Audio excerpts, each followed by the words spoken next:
The sound of a train whistle cuts through the cold Alabama air. 9 young black boys cling to the steel bars of a freight car, their clothes torn, stomachs empty, hearts full of dreams. They're just trying to escape poverty, to find work, to survive. But what they don't know is that this train is carrying them straight into hell. The Great Depression had left millions hungry. Jobs were scarce. These boys, barely teenagers, jumped aboard a Southern Railroad freight train heading through Alabama. They had nothing but hope. Clarence Norris, the oldest at 19, dreamed of a better life. Haywood Patterson, just 18, strong but quiet. Ozzie Powell, Willie Robertson, Andy Wright, Roy Wright, the youngest, only 12, and 3 more, all strangers to each other until this journey. They didn't know it, but a fight was about to change everything. Up ahead, a group of white boys rode another car. Tensions sparked, words turned into fists, and the white boys lost. They jumped off the train, furious, and ran to the nearest station to report what happened. But that wasn't all. 2 white women, Victoria Price and Ruby Bates, were also on that train. They feared being arrested for crossing state lines illegally. So when police stopped the train at Paint Rock, Alabama, the women made a claim that would destroy 9 lives. Victoria. They raped us, all of them. When the train screeched to a halt, armed men were waiting. The boys were yanked off, thrown on the ground, rifles aimed at their heads. Haywood, pleading, "Sir, we didn't do nothing. We never touched them." But no one cared. The accusation of 2 white women against 9 black boys? That was all Alabama needed. A mob gathered, hundreds of white men, ropes in their hands, shouting, "Hang them! Hang those black dogs!"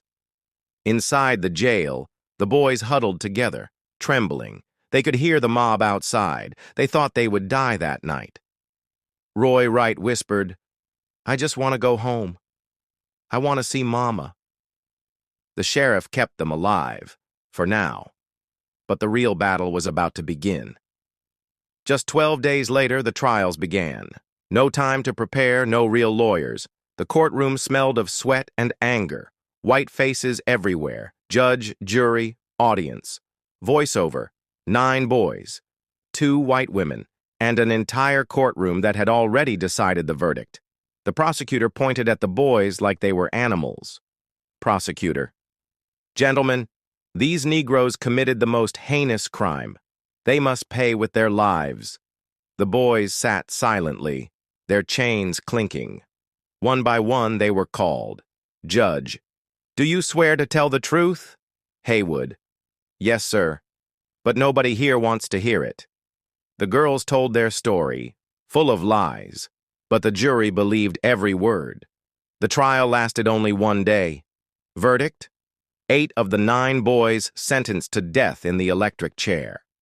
The youngest, 12-year-old Roy Wright, got life imprisonment. The courtroom erupted in cheers. The boys' faces turned pale. They were too shocked to cry. News of the case spread nationwide. Protests erupted in New York, Chicago, even Europe.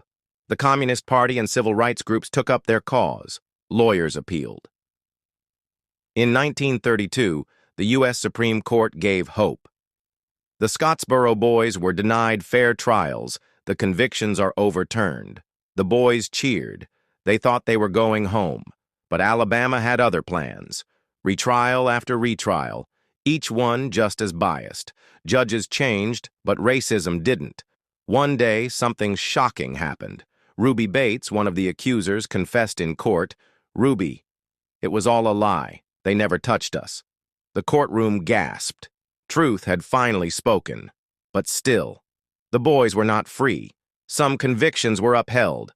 Haywood whispered to Clarence in his cell, "Even when the truth comes out, we still ain't free. We'll never be free." Years turned into decades. Some boys were released after 6 years. Others spent 10, 15 years in prison. Their childhood stolen, dreams destroyed. Haywood Patterson escaped once, but was captured. He later died in prison. Clarence Norris? He spent years hiding, until he was pardoned in 1976, the last surviving Scottsboro boy. Their story reminds us of a truth that still echoes today. Justice delayed is a life denied.